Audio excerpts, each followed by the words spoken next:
നമ്മൾ കഴിഞ്ഞ ക്ലാസ്സിൽ MSNSMൻ്റെ മൊഡ്യൂൾ 1 മെറ്റീരിയൽ സയൻസിനെ കുറിച്ച് സംസാരിച്ചപ്പോൾ അവസാനമായി നമ്മൾ പറഞ്ഞു നിർത്തിയത് പ്ലാസ്റ്റിക്കുകളെ കുറിച്ചായിരുന്നു. എന്താണ് പ്ലാസ്റ്റിക് എന്ന് നമ്മൾ ഡിഫൈൻ ചെയ്തു, അതിൻ്റെ ക്ലാസിഫിക്കേഷൻസ് നമ്മൾ മനസ്സിലാക്കി. അതോടൊപ്പം തന്നെ ഓരോ ക്ലാസിഫിക്കേഷൻ്റെയും പ്രത്യേകതകൾ അതും നമ്മൾ കൃത്യമായിട്ട് മനസ്സിലാക്കിയൊരു കാര്യമാണ്. അതിനോടൊപ്പം തന്നെ നമ്മൾ ഫൈബർ ഗ്ലാസുകളെ കുറിച്ചും സംസാരിച്ചു. Fibre glass. ഇനി നമുക്കിന്ന് കുറച്ച് മെറ്റീരിയൽസിൻ്റെ ഒരു ഐഡിയയും കൂടെ നമുക്ക് മനസ്സിലാക്കാനുണ്ട്. അതിലൊന്നാണ് ഫൈബർ റീഇൻഫോഴ്സ്ഡ് പ്ലാസ്റ്റിക്സ്. അതൊന്നുമില്ല, അതൊരു പ്ലാസ്റ്റിക് തന്നെയാണ്, പക്ഷെ അതിൻ്റെ കൂടെ ഫൈബർ ഉണ്ടാവും. ഓക്കെ, ഈ ഫൈബർ എന്നുള്ളത് ഒന്നെങ്കിൽ ഗ്ലാസ് ആവാം. ഫൈബർ ഒന്നെങ്കിൽ the fibres are usually glass or carbon, aramid, basalt, അങ്ങനെ പല മെറ്റീരിയൽസും ഉണ്ട്. ഫൈബറായിട്ട് നമുക്ക് ഒരുപാട് മെറ്റീരിയൽസ് അവൈലബിൾ ആണ്. സോ ബേസിക്കലി ജനറലി നിങ്ങൾ മനസ്സിലാക്കേണ്ട ഒരു വസ്തുത FRP, അതായത് ഫൈബർ റീഇൻഫോഴ്സ്ഡ് പ്ലാസ്റ്റിക്സ് എന്ന് പറഞ്ഞാൽ പ്ലാസ്റ്റിക് തന്നെയാണ്, പക്ഷെ നമ്മൾ അതിൻ്റെ കൂടെ റീഎൻഫോഴ്സ് ചെയ്യാണ്, കൂട്ടിച്ചേർക്കുകയാണ്. ഫൈബറിന് കൂട്ടിച്ചേർക്കുകയാണ്. ഈ ഫൈബർ ഇന്ന് ഗ്ലാസ് ആവാം, കാർബൺ ആവാം, അല്ലെങ്കിൽ മറ്റ് മെറ്റീരിയൽസ് ആവാം. ഇത്തരം പ്ലാസ്റ്റിക്കുകളെ നമുക്ക് FRPs അല്ലെങ്കിൽ ഫൈബർ റീഇൻഫോഴ്സ്ഡ് പ്ലാസ്റ്റിക്സ് എന്ന് പറയാം. ഈ FRP കോമൺലി യൂസ് ചെയ്യുന്നത് aerospace, automotive, marine and construction industries. They are commonly found in ballistic armour as well. അതായത് നമുക്ക് FRPs ഈ ഒരു കാലഘട്ടത്തിൽ വൈഡ്ലി യൂസ് ചെയ്യുന്നത് എയറോസ്പേസ് എഞ്ചിനീയറിംഗ്, അതായത് എയർക്രാഫ്റ്റുമായി ബന്ധപ്പെട്ട എയർക്രാഫ്റ്റുകളുടെ പല ഭാഗങ്ങളും നിർമ്മാണത്തിന് വേണ്ടി നമ്മൾ FRPs ഉപയോഗിക്കാറുണ്ട്. FRP ഒരു കോമ്പോസിറ്റ് മെറ്റീരിയലാണ്. കോമ്പോസിറ്റ് മെറ്റീരിയൽ എന്താ എന്നുള്ളത് നമുക്ക് അടുത്ത സെക്ഷനിൽ ഡിസ്കസ് ചെയ്യാനുണ്ട്. ഓക്കെ, അതിന് ഈ FRPസിൻ്റെ ഒക്കെ പ്രത്യേകത, നമുക്ക് അത്യാവശ്യം സ്ട്രോങ് ആയിട്ടുള്ള മെറ്റീരിയലായിരിക്കും, പക്ഷേ അതിൻ്റെ വെയിറ്റുകളൊക്കെ ഓർക്കാൻ കഴിയും. അത്തരം സാഹചര്യങ്ങളിലൊക്കെ നമുക്കത് ഉപയോഗിക്കാൻ പറ്റും. ഞാനൊരു ജസ്റ്റ് ഒരു എക്സാമ്പിൾ മാത്രം പറഞ്ഞുള്ളൂ. അതിൽ ഒരുപാട് പ്രത്യേകതകളുണ്ട് FRPസിന്. അപ്പോൾ അതിൽ FRP ഒന്ന് എയറോസ്പേസ് മേഖലകളിൽ ഉപയോഗിക്കുന്നു. അതേപോലെ വാഹന നിർമ്മാണത്തിൽ, ഇപ്പോൾ റേസിംഗ് കാറുകളിലൊക്കെ നമുക്ക് പല ഭാഗങ്ങളിലും നല്ല സ്ട്രോങ് ആയിട്ടുള്ള മെറ്റീരിയൽ ആവശ്യം വരും. നമ്മൾ ട്രഡീഷണലി ഉപയോഗിക്കുന്ന മെറ്റീരിയൽസിൻ്റെ പുറമെ വളരെ സ്ട്രെങ്തൻ ആയിട്ടുള്ള മെറ്റീരിയലിൻ്റെ ആവശ്യങ്ങൾ വരും. അതുമാത്രമല്ല, ചിലപ്പോൾ അതിൻ്റെ വെയിറ്റുകൾ ഓർക്കേണ്ടി വരും. പല സിറ്റുവേഷൻസിനനുസരിച്ച് ഓട്ടോമൊബൈൽ ഇൻഡസ്ട്രീസിലും നമ്മളിത് ഉപയോഗിക്കാറുണ്ട്. അതേപോലെ തന്നെ മറൈൻ കപ്പൽ നിർമ്മാണവുമായി ബന്ധപ്പെട്ട മേഖലകളിലും നമ്മൾ FRPs ഉപയോഗിക്കുന്നുണ്ട്. കൺസ്ട്രക്ഷൻ ഇൻഡസ്ട്രീസ്, മറ്റു നിർമ്മാണ വ്യവസായശാലകളിൽ നമ്മളിത് ഉപയോഗിക്കുന്നുണ്ട്. അങ്ങനെ വൈഡ്ലി നമ്മൾ എഞ്ചിനീയറിംഗ് വേൾഡിൽ എഫക്റ്റീവായിട്ട് യൂസ് ചെയ്യുന്ന മറ്റൊരു ടൈപ്പ് ഓഫ് പ്ലാസ്റ്റിക്സ് ആണ്, അല്ലെങ്കിൽ മറ്റൊരു ടൈപ്പ് ഓഫ് മെറ്റീരിയലാണ് fibre reinforced plastics, which means FRP. അടുത്ത നമ്മൾ ഡിസ്കസ് ചെയ്യുന്നത് കോമ്പോസിറ്റ് മെറ്റീരിയലാണ്. ഈ കോമ്പോസിറ്റ് മെറ്റീരിയലിൻ്റെ കോമ്പോസിറ്റ് എന്നുള്ള വാക്കിൽ നിന്ന് നമുക്ക് മനസ്സിലാവും, അത് രണ്ടിലധികമോ മെറ്റീരിയൽസ് കൂടി ചേർന്ന, ഏറ്റവും മിനിമം 2 മെറ്റീരിയൽ ഉണ്ടാവും. രണ്ടിലധികമോ മെറ്റീരിയൽസ് കൂടി ചേർന്ന ഒരു ന്യൂ മെറ്റീരിയലാണ് ആക്ച്വലി കോമ്പോസിറ്റ് മെറ്റീരിയൽ. അപ്പോൾ നിങ്ങൾ ചോദിക്കും അലോയ്സ് അലോയ്സിൽ ഒന്നിലധികം മെറ്റീരിയൽസ് കൂടി ചേർന്നതാണ്, അതും അലോയ്സ് ആണല്ലോ. രണ്ടിലധികം മെറ്റീരിയൽസ് കൂടി ചേർന്ന് അതും അലോയ്സ് ആണ്. പക്ഷേ അലോയ്സ് ബേസിക്കലി നമ്മൾ ഫോക്കസ് ചെയ്യുന്നത് മെറ്റൽസിലേക്കാണ്, ലോഹങ്ങളിലേക്കാണ്. ഇതിവിടെ ലോഹം എന്നുള്ളൊരു മീനിങ് അല്ല. ഇവിടെ രണ്ടിലധികം വസ്തുക്കൾ കൂട്ടിച്ചേർത്ത് നമ്മളൊരു പുതിയ പ്രോപ്പർട്ടി ഉള്ള ഒരു മെറ്റീരിയൽ ഉണ്ടാക്കിയെടുക്കുമ്പോൾ നമുക്കതിനെ കോമ്പോസിറ്റ് മെറ്റീരിയൽസ് എന്ന് പറയാം. ഈ കോമ്പോസിറ്റ് മെറ്റീരിയൽസ് നമ്മൾ കൂട്ടിച്ചേർക്കുന്ന മെറ്റീരിയൽസ് ഉണ്ടല്ലോ, അത് നമുക്ക് ഇൻഡിവിജ്വൽ കമ്പോണൻസ് എന്നോ അല്ലെങ്കിൽ കോൺസ്റ്റിറ്റ്യൂവൻറ്റ് മെറ്റീരിയൽസ് എന്നോ പറയാം. അതായത് കോമ്പോസിറ്റ് മെറ്റീരിയൽസ് നിർമ്മിച്ചെടുക്കാൻ വേണ്ടി നമ്മൾ ആഡ് ചെയ്യുന്ന മെറ്റീരിയൽസിനെ, അതിൻ്റെ ഘടക മെറ്റീരിയൽസിനെ നമുക്ക് എന്ത് വിളിക്കാം? കോൺസ്റ്റിറ്റ്യൂവൻറ്റ് മെറ്റീരിയൽസ് എന്ന് വിളിക്കാം. സോ കോൺസ്റ്റിറ്റ്യൂവൻറ്റ് മെറ്റീരിയൽസ്, ഓരോ മെറ്റീരിയൽസിനും ഡിഫറൻ്റ് ആയിട്ടുള്ള ഫിസിക്കൽ ആൻഡ് കെമിക്കൽ പ്രോപ്പർട്ടീസ് ഉണ്ടാവും. ഈ physical and chemical properties different ആയിട്ടുള്ള ഇൻഡിവിജ്വൽ കമ്പോണൻസിനെ, കോൺസ്റ്റിറ്റ്യൂവൻറ്റ് മെറ്റീരിയൽസിനെ കൂട്ടിച്ചേർത്ത് നമ്മൾ കോമ്പോസിറ്റ് മെറ്റീരിയൽസ് നിർമ്മിച്ചു കഴിഞ്ഞാൽ നമുക്ക് പല മെച്ചങ്ങളുണ്ട്. ഞാൻ നേരത്തെ പറഞ്ഞല്ലോ, നമ്മളൊരു എയർക്രാഫ്റ്റിൻ്റെ ഒരു എക്സാമ്പിൾ എടുത്തു. ഇപ്പോൾ എയർക്രാഫ്റ്റിൻ്റെ ഒരു മേഖല എടുക്കുമ്പോൾ നമുക്ക് വേണ്ടത് കൂടുതൽ വെയിറ്റ് എടുത്ത് പറക്കാൻ കഴിയുന്ന വിമാനങ്ങളാണ് നമുക്ക് ആവശ്യം, അല്ലേ? അപ്പോൾ നമ്മളവിടെ ചെയ്യുന്നത് കൂടുതൽ വെയിറ്റ് എടുക്കണം എന്നുണ്ടെങ്കിൽ വിമാനത്തിൻ്റെ വെയിറ്റ് കുറക്കണം. പക്ഷേ വിമാനത്തിൻ്റെ വെയിറ്റ് കുറയുമ്പോൾ നമുക്കറിയാം ഒരു മെറ്റീരിയലിൻ്റെ വെയിറ്റ് കുറഞ്ഞു കഴിഞ്ഞാൽ അല്ലെങ്കിൽ അതിൻ്റെ മാസ് കുറഞ്ഞാൽ അതിൻ്റെ സ്ട്രെങ്ത്തിനെ സാരമായിട്ട് ബാധിക്കും.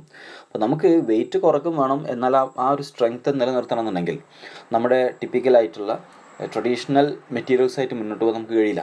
ട്രഡീഷണൽ മെറ്റീരിയൽസായിട്ട് മുന്നോട്ട് പോയി കഴിഞ്ഞാൽ പ്രശ്നം നമുക്ക് കൂടുതൽ ലോഡ് വഹിക്കാൻ കേപ്പബിലിറ്റി ഉള്ള ഒരു വിമാനം നിർമ്മിക്കാൻ കഴിയില്ല. അപ്പോൾ നമുക്ക് ആവശ്യം വിമാനത്തിൻ്റെ സ്വന്തമായിട്ടുള്ള വെയിറ്റ്, അല്ലേ, വിമാനത്തിൻ്റെ വെയിറ്റ് ഒരു എക്സാമ്പിളിലൂടെ സംസാരിക്കുന്നത് കേട്ടോ. അപ്പോൾ ആ വിമാനത്തിൻ്റെ വെയിറ്റ് കുറക്കണം, പക്ഷേ ഒരു കാരണവശാലും അതിൻ്റെ സ്ട്രെങ്ത്തിൽ അല്ലെങ്കിൽ അതിൻ്റെ പ്രോപ്പർട്ടീസിൽ യാതൊരുവിധ കോംപ്രമൈസും ചെയ്യാൻ നമ്മളെ കൊണ്ട് പറ്റില്ല എന്ന് വിചാരിക്കാം. അപ്പോൾ അത്തരം സാഹചര്യത്തിൽ നമ്മുടെ ട്രഡീഷണൽ ആയിട്ടുള്ള മെറ്റീരിയൽസ് യൂസ് ചെയ്യാൻ കഴിയില്ല, നമ്മളിതുവരെ ഉപയോഗിച്ചുകൊണ്ടിരുന്ന മെറ്റീരിയൽസ് ഉപയോഗിക്കാൻ കഴിയില്ല. അപ്പോൾ നമ്മളവിടെ ചെയ്യുന്നത് പുതിയ മെറ്റീരിയൽസ് കണ്ടുപിടിക്കും. ഈ പുതിയ മെറ്റീരിയൽസ് എന്നുള്ളത് നമ്മളെ ഭൂമിയിൽ അവൈലബിൾ ആയിട്ടുള്ള പല മെറ്റീരിയൽസും കൂട്ടിച്ചേർത്ത് നമ്മൾ പുതുണ്ടാക്കുകയാണ്. That is called composite materials. So ഈ FRP അതൊരു കോമ്പോസിറ്റ് മെറ്റീരിയലാണെന്ന് നമുക്ക് പറയാം. ഓക്കെ, അപ്പോൾ അതിലൊരു എക്സാമ്പിൾ പറയുകയാണെങ്കിൽ റീഇൻഫോഴ്സ്ഡ് കോൺക്രീറ്റ് ആൻഡ് മാൻസറി. നമ്മുടെ വീട് നിർമ്മാണത്തിനും കൺസ്ട്രക്ഷൻ ഫീൽഡിൽ ഉപയോഗിക്കുന്ന കോൺക്രീറ്റ് നിങ്ങൾ കണ്ടിട്ടുണ്ടാവും, അല്ലേ. അപ്പോൾ ആ കോൺക്രീറ്റ് ഒക്കെ എന്ന് പറഞ്ഞാൽ അതൊരൊറ്റ മെറ്റീരിയൽ അല്ല, അതിൽ സിമെൻ്റ് ഉണ്ട്, മണലുണ്ട്, അതേപോലെ മെറ്റൽസ് നമ്മളങ്ങനെ പറയാറുണ്ട്, അല്ലേ, കരിങ്കല്ലിൻ്റെ ചെറിയ ചെറിയ കഷ്ണങ്ങൾ. അപ്പോൾ ചുരുക്കി പറഞ്ഞാൽ ഇത് ഒരുപാട് മെറ്റീരിയൽസ് കൂടിച്ചേർന്നതാണ്, രണ്ടിലധികം മെറ്റീരിയൽസ് കൂടിച്ചേർന്നതാണ്. സോ കോൺക്രീറ്റ് എന്നുള്ളതൊരു കോമ്പോസിറ്റ് മെറ്റീരിയലാണ്, നോ ഡൗട്ട്, അല്ലേ. നമുക്ക് ആ ഒരു സിമെൻറ്റിൻ്റെ പരസ്പരം ബൈൻഡ് ചെയ്യാനുള്ള കഴിവ് നമുക്കത് ഉപയോഗപ്പെടുത്താം. അതേപോലെ തന്നെ അതിൽ ഉപയോഗിക്കുന്ന മണലിൻ്റെ പ്രസൻസ്, അതിൻ്റെ ഒരു പ്രോപ്പർട്ടി ഉണ്ടാവും. പിന്നെ ആ കോൺക്രീറ്റിൽ ഉപയോഗിക്കുന്ന കല്ലിൻ്റെ കഷ്ണങ്ങൾ, അതിൻ്റെ സ്ട്രെങ്ത്ത്, അതതിൻ്റെ ഒരു പ്രോപ്പർട്ടിയാണ്. അപ്പോൾ ഈ മുഴുവൻ പ്രോപ്പർട്ടികളും കൂട്ടിച്ചേർത്ത് നമുക്ക് പുതിയൊരു സ്ട്രെങ്തനായിട്ടുള്ള മറ്റൊരു മെറ്റീരിയൽ നിർമ്മിച്ചെടുത്താണത്, അല്ലേ. അപ്പോൾ ആ രീതിയിലാണ് അതിനൊരുപാട് മെറ്റീരിയൽസ് ഉണ്ട്. നിങ്ങൾക്ക് നോക്കിയാൽ മനസ്സിലാവും. Composite wood such as plywood നിങ്ങൾ കണ്ടിട്ടുണ്ടാവും. നമ്മുടെ ഗ്രാമപ്രദേശങ്ങളിൽ പോലും ഈ കാലഘട്ടത്തിൽ നമ്മളെ വീട്ടിലെ പല ആവശ്യങ്ങൾക്കും വേണ്ടി ഇതൊക്കെ നമ്മൾ ഉപയോഗിക്കുന്ന ഒരു മെറ്റീരിയലാണ് പ്ലൈവുഡ് എന്നുള്ളത് ഒരൊറ്റ വുഡ് എന്ന് പറഞ്ഞ മരമാണ്. പ്ലൈവുഡിൻ്റെ പ്രത്യേകത ഒരു മരമല്ല, അത് ഡിഫറെൻറ്റ് ടൈപ്സ് ഓഫ് മരങ്ങൾ കൂട്ടിച്ചേർത്ത് ഉണ്ടാക്കുന്ന ഒന്നാണത്, അല്ലേ. നിങ്ങൾ നോക്കിയാൽ മനസ്സിലാവും. സോ അതൊക്കെ കോമ്പോസിറ്റ് മെറ്റീരിയലാണ്. അപ്പോൾ നിങ്ങൾ മനസ്സിലാക്കേണ്ടത് കോമ്പോസിറ്റ് മെറ്റീരിയൽസിൻ്റെ ആവശ്യകതകൾ നിങ്ങൾ മനസ്സിലാക്കുക. ഇപ്പോൾ composite materials are generally used for, ഇതെവിടേക്കാണ് ഉപയോഗിക്കുന്നത്? ബിൽഡിങ്സ്, അതേപോലെ ബ്രിഡ്ജസ്, പാലങ്ങൾ, ദെൻ സ്ട്രക്ചേഴ്സ് സച്ച് ആസ് ബോട്ടിൻ്റെ ഹള്ള് നിർമ്മിക്കാൻ. ബോട്ടിൻ്റെ ഹള്ള് എന്ന് പറഞ്ഞാൽ അതിൻ്റെ ആ ബോട്ടിൻ്റെ ബോഡി, ഓക്കെ. അതേപോലെ തന്നെ സ്വിമ്മിംഗ് പൂൾ പാനൽസ്, സ്വിമ്മിംഗ് പൂളിൽ നമ്മൾ ഒട്ടിച്ച് വെക്കുന്ന panels. Racing car bodies, racing കാറിൻ്റെ ബോഡികൾ. Then shower stalls, bath tubs, storage tanks, imitation granite and cultured marble sinks and counter tops. Such as നമ്മുടെ പല കൺസ്ട്രക്ഷൻ ഫീൽഡിലും, അത് വാഹനങ്ങളാവട്ടെ, വീട് നിർമ്മാണങ്ങളാവട്ടെ, മറ്റേതെങ്കിലും തരത്തിലുള്ള കൺസ്ട്രക്ഷൻ വർക്കുകളാവട്ടെ, അവിടെയൊക്കെ നമ്മൾ കോമ്പോസിറ്റ് മെറ്റീരിയൽ എന്നുള്ള മെറ്റീരിയൽ കോൺസെപ്റ്റ് ഉപയോഗിക്കുന്നു എന്നുള്ള ഒരു അറിവായിരിക്കണം നിങ്ങൾക്ക് ഈ ടോപ്പിക്കിൽ നിന്ന് കിട്ടേണ്ടത്. ഇനി അടുത്ത് നമുക്ക് ഡിസ്കസ് ചെയ്യാനുള്ളത് applications of plastic in automobile industries. പലതരത്തിലുള്ള പ്ലാസ്റ്റിക്സ് നമ്മുടെ ഓട്ടോമൊബൈൽ ഇൻഡസ്ട്രീസിൽ ഉപയോഗിക്കുന്നുണ്ട്, ഓക്കെ. അപ്പോൾ അതിൽ നമുക്ക് ഏതൊക്കെ പ്ലാസ്റ്റിക്സ് നോക്കാം. ഒന്ന് പോളിപ്രൊപ്പിലീൻ, PP. പോളിപ്രൊപ്പിലീൻ എന്ന് പറഞ്ഞാൽ അതൊരു പ്ലാസ്റ്റിക് പോളിമറാണ്. തെർമോസെറ്റിംഗ് എന്താണ്, തെർമോപ്ലാസ്റ്റിക് എന്താണെന്നൊക്കെ നമ്മൾ പഠിച്ചിട്ടുണ്ട്. അത് മെയിൻലി ഉപയോഗിക്കുന്നത് ഓട്ടോമൊബൈലിൻ്റെ bumpers, automotive bumpers, chemical tanks, cable insulation, gas cans means പെട്രോളൊക്കെ നിറച്ചുകൊണ്ട് വരുന്ന ക്യാൻസ്, കാർപ്പറ്റ് ഫൈബേഴ്സ്. അപ്പോൾ നമ്മൾ മെയിൻലി ഈ ഒരു പോളിപ്രൊപ്പിലീൻ എന്നുള്ള ഒരു പ്ലാസ്റ്റിക് ഓട്ടോമൊബൈൽ ഇൻഡസ്ട്രീസ് ഉപയോഗിക്കുന്നുണ്ട്. അതേപോലെ തന്നെ പോളിയൂറത്തേൻ എന്ന് പറഞ്ഞാൽ ഇതും ഉപയോഗിക്കുന്നത് ടഫ്നെസ് ഉള്ള, ഫ്ലെക്സിബിൾ ആയിട്ടുള്ള, അതേപോലെ തന്നെ ഹയർ ടെമ്പറേച്ചറും അബ്രാഷൻ എന്ന് പറഞ്ഞാൽ ഞാൻ നേരത്തെ പറഞ്ഞു ടിയർ ആൻഡ് വെയർ എന്ന് പറഞ്ഞു, അല്ലേ. നമ്മൾ ഏതെങ്കിലും വസ്തു ഉപയോഗിച്ച് മറ്റൊരു വസ്തുവിലൂടെ വരുന്നതാണെങ്കിൽ അവിടുന്ന് അടർന്നു പോകുന്നൊരവസ്ഥ, ഓക്കെ. അതേ ഒരു മീനിങ് തന്നെയാണ് അബ്രാഷൻ. അബ്രാഷനൊക്കെ തടുക്കുന്ന ഒരു ടൈപ്പ് ഓഫ് പ്ലാസ്റ്റിക് ആണ് പോളിയൂറത്തേൻ എന്നുള്ളത്. ഇത് mainly insulation panels, elastomeric wheels and tyres, automotive suspension bushings, cushions, electrical potting compounds, hard plastic parts, etcetera. ഇത്തരം മേഖലകളിലൊക്കെ നമ്മൾ ഈ പ്ലാസ്റ്റിക് ഉപയോഗിക്കാൻ നമ്മളെ കൊണ്ട് സാധിക്കും. അടുത്താണ് പോളിവിനൈൽ ക്ലോറൈഡ് PVC. നമ്മൾ ഏറ്റവും കൂടുതൽ കേട്ട ഒരു ടൈപ്പ് ഓഫ് പ്ലാസ്റ്റിക് ആണ് PVC. PVCയുടെ പ്രത്യേകത ഭയങ്കര ഫ്ലെക്സിബിളാണ്. അതത്ര പെട്ടെന്നൊന്നും അതിന് ഫ്ലെയിമിങ് വരണമെന്നില്ല. അതേപോലെ തന്നെ തെർമൽ സ്റ്റെബിലിറ്റി ഉള്ള ഒരു വസ്തുവാണ്. ദെൻ അത് മെയിൻലി ഓട്ടോമൊബൈലിൻ്റെ ഇൻസ്ട്രുമെൻറ്റ് പാനൽസ് നിർമ്മിക്കാനും ഒക്കെ ഉപയോഗിക്കുന്നുണ്ട്. കേബിൾസ്, പൈപ്പ്സ്, ഡോർസ് ഇതൊക്കെ അതിന് നിർമ്മാണത്തിന് ആവശ്യമായിട്ട് ഉപയോഗിക്കുന്ന ഒരു ടൈപ്പ് ഓഫ് പ്ലാസ്റ്റിക് ആണ് PVC. അതേപോലെ തന്നെ ABS means acrylonitrile butadiene styrene. Okay, നമുക്ക് കോപോളിമർ എന്നുള്ള പേരിൽ ഉപയോഗിക്കാം. ഈ പോളിമർ നമ്മൾ മെയിൻലി യൂസ് ചെയ്യുന്നത് നമ്മൾ ബോഡി പാർട്സുകളും ഡാഷ്ബോർഡുകളും വീൽ കവേഴ്സൊക്കെ നിർമ്മിക്കാൻ ABS എന്നുള്ള ഈ ഒരു പ്ലാസ്റ്റിക്കാണ് ഉപയോഗിക്കുന്നത്. അതേപോലെ തന്നെ പോളിയമൈഡ് നമ്മളിതേപോലെ ഗിയർ നിർമ്മിക്കാൻ, അതേപോലെ തന്നെ മീൻസ് ഗിയറിൽ ഉപയോഗിക്കുന്ന പല ബുഷ് പോലത്തെ ബുഷസ് നിർമ്മിക്കാൻ, ക്യാമുകൾ, bearings, weatherproof coatings etcetera ഇത്രയും വസ്തുക്കൾ നമ്മൾ ഉപയോഗിക്കുന്നുണ്ട്. അത് ഒരു പരിധി വരെ അധികം വലിയൊരു ഹെവി ലോഡല്ലാത്ത ഗിയേഴ്സ് വരെ നിർമ്മിക്കാൻ നമുക്ക് ഉപയോഗിക്കാം. കാരണം അതിന് ഹൈ മെക്കാനിക്കൽ സ്ട്രെങ്ത് കീപ്പ് ചെയ്യുന്ന ഒരു ടൈപ്പ് ഓഫ് പ്ലാസ്റ്റിക്കാണ്. നിങ്ങൾ പ്ലാസ്റ്റിക് എന്നുള്ള നമ്മളെ ചുറ്റുപാടും കാണുന്ന ഒരു മെറ്റീരിയലിലേക്ക് അതിനെ ചുരുക്കരുത്. നമ്മൾ പഠിക്കുന്നത് സാധാരണ നമ്മൾ കാണുന്ന ഒരു പ്ലാസ്റ്റിക് അല്ല. നമ്മൾ ആ പ്ലാസ്റ്റിക്കിൽ പല വസ്തുക്കളും ആഡ് ചെയ്ത് പല റേഷ്യോയിൽ നമ്മൾ ഇത് നിർമ്മിച്ചെടുക്കുന്ന ഒരു ന്യൂ ടൈപ്പ് ഓഫ് പ്ലാസ്റ്റിക്കാണ്. പ്ലാസ്റ്റിക് വളരെ സ്ട്രെങ്തനായിട്ടുള്ള വസ്തുക്കളാണ്. സ്ട്രെങ്ത് ഇല്ലാത്ത ഒന്നാണെന്ന് വിചാരിക്കേണ്ട. സ്ട്രെങ്ത് ഇല്ലാത്തതുണ്ട്, സ്ട്രെങ്ത് ഉള്ളതുണ്ട്. ഓക്കെ, ദെൻ പോളിസ്റ്റൈറീൻ മെയിൻലി നമ്മൾ ഹൗസിങ്സിൻ്റെ എക്യുപ്മെൻറ്റ്സിലൊക്കെ യൂസ് ചെയ്യുന്നുണ്ട്. Buttons, car fittings, display bases etcetera ഇത്തരം വസ്തുക്കൾ നിർമ്മിക്കാൻ നമ്മൾ പോളിസ്റ്റൈറീൻ ഉപയോഗിക്കുന്നുണ്ട്. ദെൻ പോളിയെത്തിലീൻ മെയിൻലി ഇലക്ട്രിക്കൽ ഇൻസുലേഷനായിട്ട് ഇത് യൂസ് ചെയ്യുന്നുണ്ട്. അതിൻ്റെ പ്രത്യേകത അത് ഇമ്പാക്റ്റ് റെസിസ്റ്റൻ്റ് ആണ്. ഇമ്പാക്റ്റ് റെസിസ്റ്റൻ്റ് എന്ന് പറഞ്ഞാൽ അതിനെ നമ്മളൊരു വിത്തിൻ ഷോർട്ട് ടൈം നമ്മളൊരു ഹൈ ഫോഴ്സ് കൊടുത്തു കഴിഞ്ഞാൽ അതിന് പെട്ടെന്നൊന്നും സംഭവിക്കില്ല. അതേപോലെ തന്നെ ടഫ്നെസ് കൂടുതലാണ്, ഡെൻസിറ്റി കുറവാണ്. ഡെൻസിറ്റി കുറയുക മീൻസ് ഡെൻസിറ്റി കുറഞ്ഞുകൊണ്ട് തന്നെ നമുക്കതിൻ്റെ വെയിറ്റ് ഒരു പരിധി വരെ കുറക്കാൻ കഴിയും. അത് വാഹനങ്ങളുടെ ബോഡികൾ നമ്മൾ നിർമ്മിക്കാൻ വേണ്ടി ഉപയോഗിക്കുന്നുണ്ട്. ദെൻ പോളിഓക്സിമിഥിലീൻ അതായത് POM നല്ല സ്റ്റിഫ്നെസ് ആയിട്ടുള്ള, റിജിഡ് ആയിട്ടുള്ള, ഹൈ yield സ്ട്രെങ്ത് കാണിക്കുന്ന ഒരു മെറ്റീരിയലാണ്. ഓക്കെ, റിജിഡിറ്റി എന്ന് പറഞ്ഞാൽ നമുക്കറിയാം അത് പെട്ടെന്ന് എന്ത് ചെയ്യില്ല, അതിന് ഡിഫ്ലക്ഷൻ സംഭവിക്കാൻ ബുദ്ധിമുട്ടാണ്. സ്റ്റിഫ്നെസ് എന്ന് പറഞ്ഞാലോ തന്നെ ഡിഫ്ലക്ഷൻ സംഭവിക്കാൻ പ്രയാസമാണ്. ഓക്കെ, അപ്പോൾ നമ്മളൊരു ഷിയർ ഫോഴ്സാണ് കൊടുക്കുന്നതെങ്കിൽ ആ ഷിയർ ഫോഴ്സിൻ്റെ ഭാഗമായിട്ടുള്ള ഷിയർ സ്ട്രെയിൻ അവിടെ സംഭവിക്കില്ല. അതേപോലെ തന്നെ ഡയറക്റ്റ് സ്ട്രെസ്സാണ് കൊടുക്കുന്നതെങ്കിൽ ആ ഡയറക്റ്റ് സ്ട്രെസ്സിൻ്റെ ഭാഗമായിട്ട് അവിടെ സ്ട്രെയിൻ അല്ലെങ്കിൽ ഡിഫോമേഷൻ സംഭവിക്കില്ല.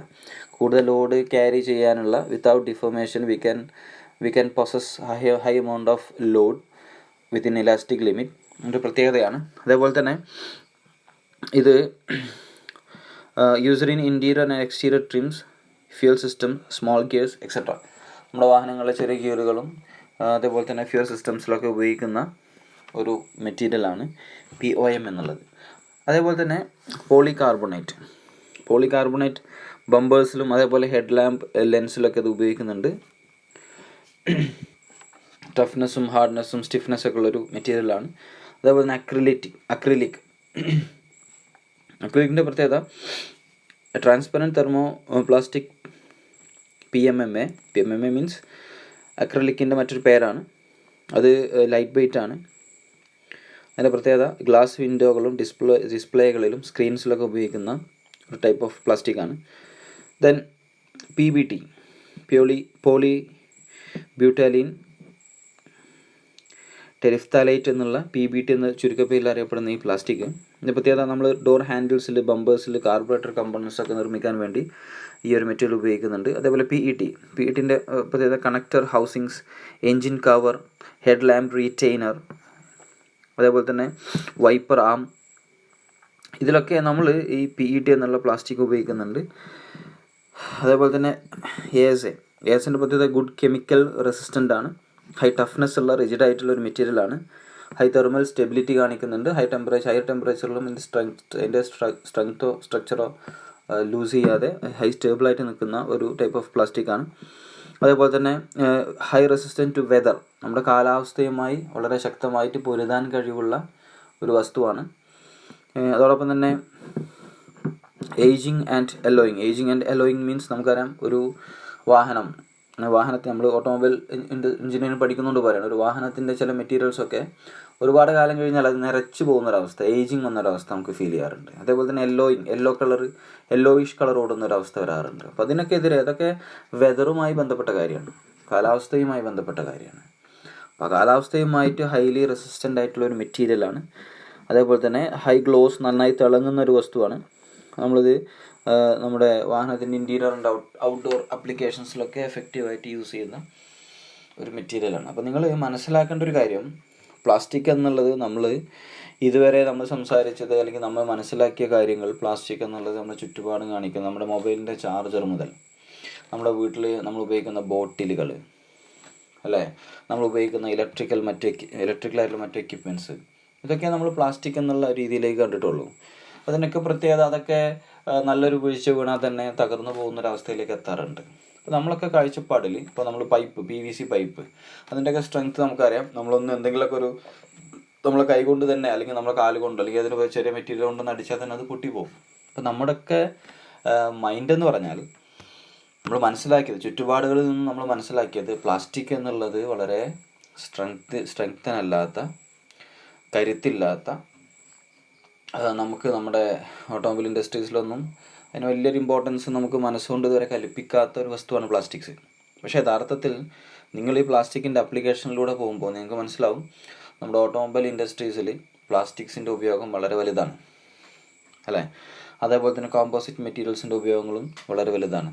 ഈ പ്ലാസ്റ്റിക് എന്നുള്ളത് വളരെ കനം കുറഞ്ഞ, അല്ലെങ്കിൽ സ്ട്രെങ്ത്ത് കുറഞ്ഞ ഒരു മെറ്റീരിയൽ അങ്ങനെ കരുതരുത്.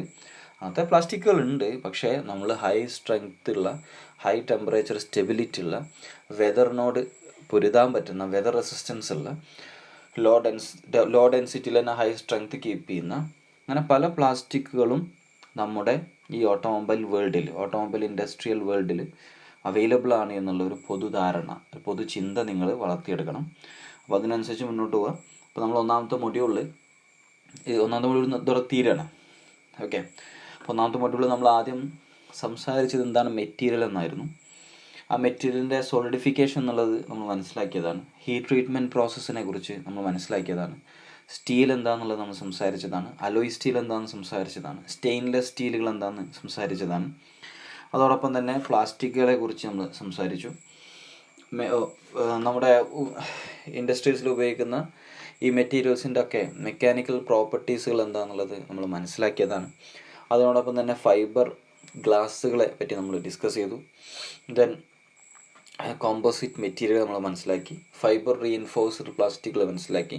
ഈ പ്ലാസ്റ്റിക് എന്നുള്ള മെറ്റീരിയലൊക്കെ നമ്മുടെ ഓട്ടോമൊബൈൽ ഇൻഡസ്ട്രീസുമായി ബന്ധപ്പെട്ട് എത്രത്തോളം അടുത്ത് കിടക്കുന്നു, വാഹനങ്ങളിലെ പല ഭാഗങ്ങളും ഏതൊക്കെ പ്ലാസ്റ്റിക്കുകൾ ഉപയോഗിച്ചാണ് നിർമ്മിക്കുന്നത് എന്നും നമ്മൾ മനസ്സിലാക്കിയതാണ്.